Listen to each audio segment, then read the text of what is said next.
Hello friends, welcome to ATM cinema. Srikakulam Sherlock Holmes movie review. ఈ వీడియోని ఒక like చేసి కొత్తగా వచ్చిన వాళ్ళైతే మన ఛానల్ని సబ్స్క్రైబ్ చేసుకోండి ప్లీజ్.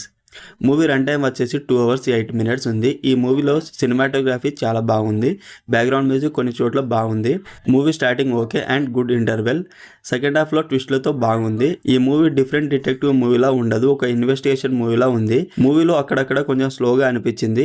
కాన్సెప్ట్ సింపులే కానీ డిఫరెంట్ పర్సన్ డిఫరెంట్ స్టోరీ చెప్పడం వల్ల మూవీ అయితే ఇంట్రెస్టింగ్గా అనిపించింది. బేసిక్ స్టోరీ లైన్ ఏంటంటే, మేరీ అనే అమ్మాయిని ఎవరో చంపేస్తారు. ఎవరు చంపారు, ఎందుకు చంపారు అనేది బేసిక్ స్టోరీ లైన్. మూవీలో కామెడీ అయితే అంతగా వర్క్ అవ్వలేదు. అందరి యాక్టింగ్ బాగుంది. ఓవరాల్ మూవీ నాకైతే నచ్చింది. Streaming on ETV win. మరిన్ని మూవీ రివ్యూల కోసం మన ఛానల్ని సబ్స్క్రైబ్ చేసి బెల్ ఐకాన్ ఆన్లో పెట్టుకోండి. Thank you.